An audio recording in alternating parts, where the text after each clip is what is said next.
Arkadaşlar merhaba. Felsefe ve psikoloji müzakeremize Scott Peck'in Az Seçilen Yol adlı eserinden hareketle devam ediyoruz. Bugün sizlerle sevgi ayrılıktır başlığını ele alacağız. Şimdi insanların zihninde genelde seven ve sevilen arasındaki ilişkinin aslında tamamen bir aynılaşma olarak anlaşıldığını görüyoruz. Fakat Scott Peck'in bu başlığı bize sevginin yani asıl sevginin aslında o bağımsızlığı ve ayrılığı korumaktan geçtiğini söyleyebiliriz. Şimdi peki bu ayrılıktan kasıt ne? Yani biz sevdiğimiz insanla ortak noktalarımız, paylaşımlarımız, hayata bakış tarzımız noktasında bir etkileşim içerisindeyiz. Ve bu ister eşimiz olsun, ister çocuklarımız olsun, isterse diğer çevremizde olan insanlara karşı yaklaşımlarımız da olsun. Ne oluyor? Yani karşımızdakini seviyorsak eğer onun kendi özelliklerine, niteliklerine değer vermemiz gerekiyor. Ama aslında patolojik bir sevgi de vardı biliyorsunuz önceki müzakeremize geçen.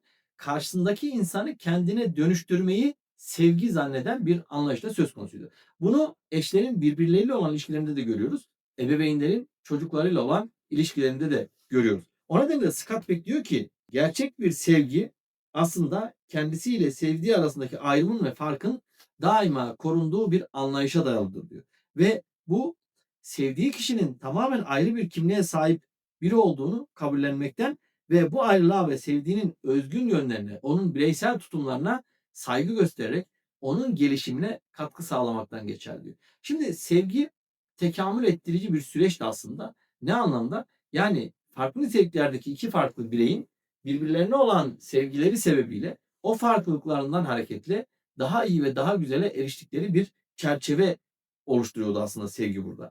Ve bunu algıladığımız zaman yani sevdiğimiz kişinin farklı bir birey olduğunu ve onun niteliklerine saygı gösterip hem onun hem de kendimizin gelişimine katkı sağlayacak bir sevgi çemberi oluşturduğumuz zaman işte o zaman sevginin bize olan katkısı artıyordu. Fakat Scott Peck de burada vurguluyor. Bu ayrılığı algılayamayan ve anlamayan birçok ilişki aslında patolojik ve sorunlu bir yapıya doğru gider şeklinde bir analiz yapıyor Scott Peck. Ve burada da bir örnek veriyor.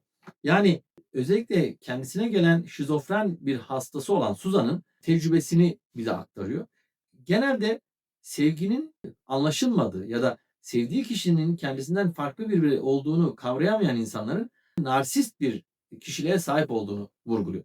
Bildiğiniz üzere narsist kişilerde bireysellik bencilliğe doğru evrilip sadece kendisini merkeze alan ve diğer insanların duygu ve durumlarını önemsemeyen bir yapıda karşımıza çıkıyor bu insan. Ve bundan dolayı da bu kişiler duygusal düzeyde çocuklarını, eşlerini ya da arkadaşlarını kendilerinden ayrı bir birey olarak algılayamıyorlar ve ben merkezci tutumlarını bencilliğe doğru götürerek onların da psikolojik açıdan yıpranmalarına neden olan bir sürece gidiyorlar. Şimdi burada Suzan'dan bahsetmiştik. Suzan'ın tecrübesi şu arkadaşlar. Suzan, Scott Peck'in şizofreni teşhisi konmuş bir hastası ve yıllarca tedavi gördükten sonra Scott Peck'e geliyor ve tedavisini Scott Peck'te sürdürüyor.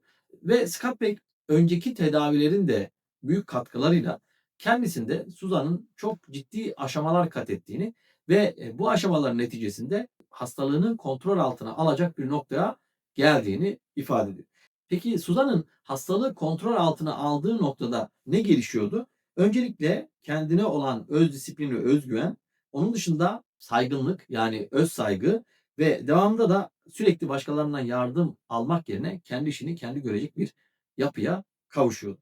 Şimdi bu noktada işte Suzan'ın annesi devreye giriyor ve bu terapi sırasında Suzan'ın annesi bunları duyuyor ama sürekli ağlıyor. Scott Peck de tabii bu noktada bunun sevinç gözyaşları olduğunu düşünüyor. Çünkü bir anne çocuğunun rahatsızlığından dolayı üzülebilir ama onun tedavi edildiğini, artık o işlerin yoluna girdiğini ve çocuğunun da bağımsız bir şekilde davranabileceğini gördüğünde ne olması lazım? Mutlu olması lazım. Fakat burada ne oluyor? Burada Scott Peck Suzan'ın annesine sorduğunda neden ağlıyorsunuz diyor. Üzüldüğüm için ağlıyorum diyor. Neden üzülüyorsun peki diye sorduğu zaman da zavallı Suzan'ın neler çektiğini ve neler çekmek zorunda kaldığını düşündükçe ağlamamak için kendimi zor tutuyorum diyor. Scott Peck yine burada pek algılayamıyor durumu. Yani çocuk çok iyi bir noktaya geliyor. Yani çocuk dediğimiz kişi de 31 yaşında bir kişi. Anne bu noktada çok üzgün. Devamında Scott Peck burada çok olumlu bir tablo çizdiğini ve Suzan'ın iyileştiğini söylediğim halde siz niye ağlıyorsunuz diye sorduğu zaman Siz onun çektiği acıların farkında değilsiniz. Ben onun çektiği acılardan dolayı çok üzülüyorum şeklinde bir cevap veriyor. Scott Peck bir terapist olarak sonra şöyle düşünüyor. Diyor ki Suzan'ın annesi aslında Suzan için ağlamıyor. Kendisi için ağlıyor.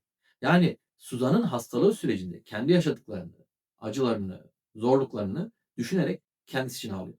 Ve burada Suzan'ın mutluluğunu paylaşmak yerine kendi acılarını düşünerek aslında ne yapıyor? Hem kendi durumunu kötü bir noktaya getiriyor hem de Suzan'ın kat ettiği ilerlemeye de ket vurmuş oluyor.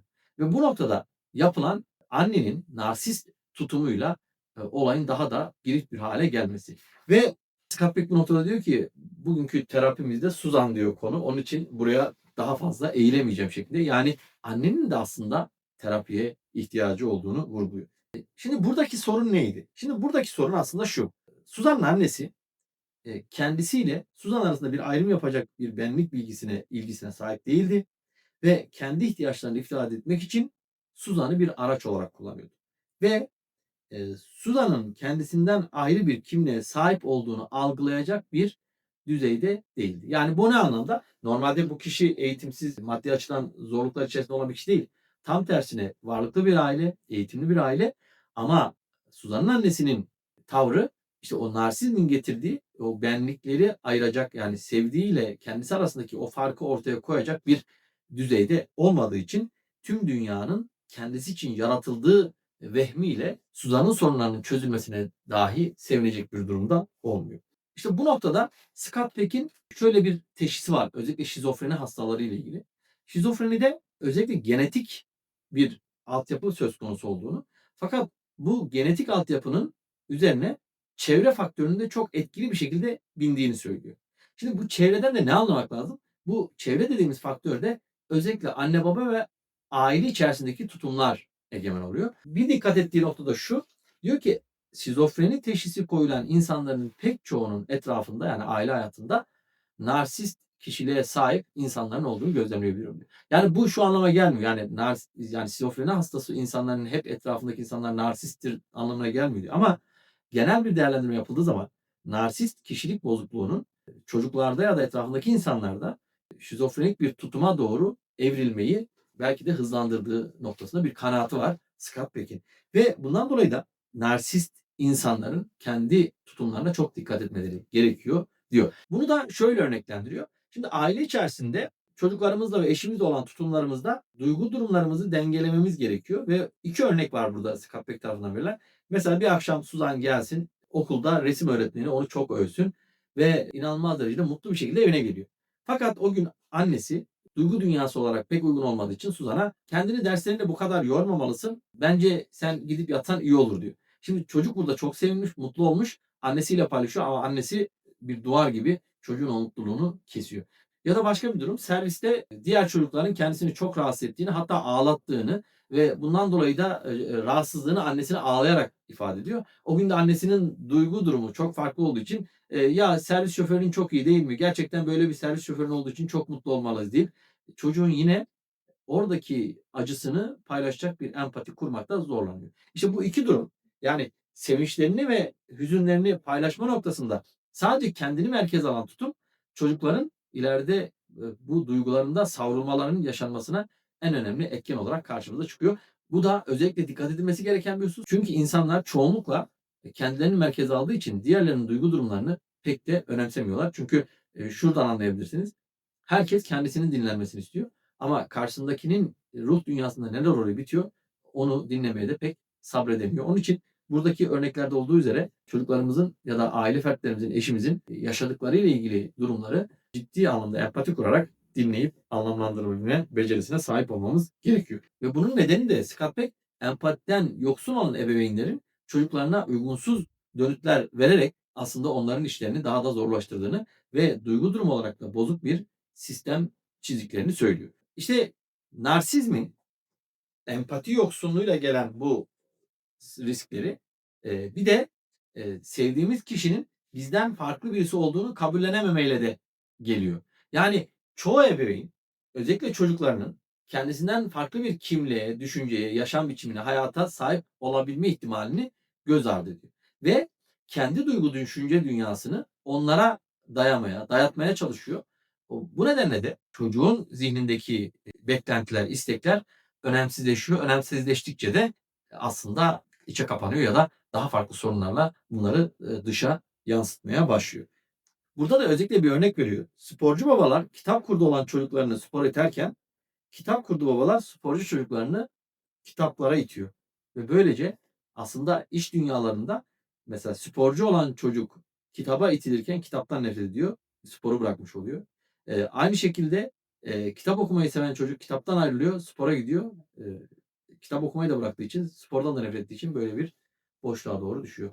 Ve o nedenle de biz özellikle çocuklarımızın tecrübelerini, isteklerini, anlam haritalarını biz merkezli değil, karşımızdaki insanla empati kurarak okuyacak bir birikime sahip olmalıyız ve bundan dolayı da sevginin aslında o ayrılığı, yani biz birbirimizi sevdiğimiz için, yani eşimizi sevdiğimiz için, çocuğumuzu sevdiğimiz için onların anlam dünyasına saygı gösterdiğimizi ifade etmemiz, empati kurmamız, bunlara dair çözüm önerilerimizi sunmamız ve eğer farklı görüşlerdeysek de bunlara saygı duymamız gerekiyor arkadaşlar. Şimdi şöyle düşünebilirsiniz. Hocam işte çocuk yetiştiriyoruz.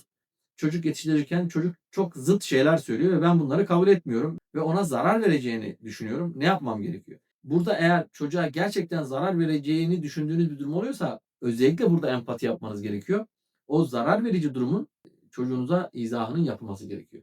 Yani yine biz bencil, narsist bir şekilde çocuğumuza kendi isteklerimizi dikte edersek eğer çocuk belki gözümüzün önünde ya da işte bize söyleyerek bunları yapmamakla beraber tam tersine bizim bilmediğimiz, görmediğimiz bir noktada daha da tehlikeli durumları tercih ederek belki de kendisine zarar verecek olan tercihlerle kararlarını alabilecektir. Onun için biz empatiyi kurarken karşımızdakini değiştirmek üzerine değil, karşımızdakini anlamak ve beraber değişmeyi merkeze almamız lazım. Yani insanlar şöyle düşünüyor. Ben doğruyu biliyorum.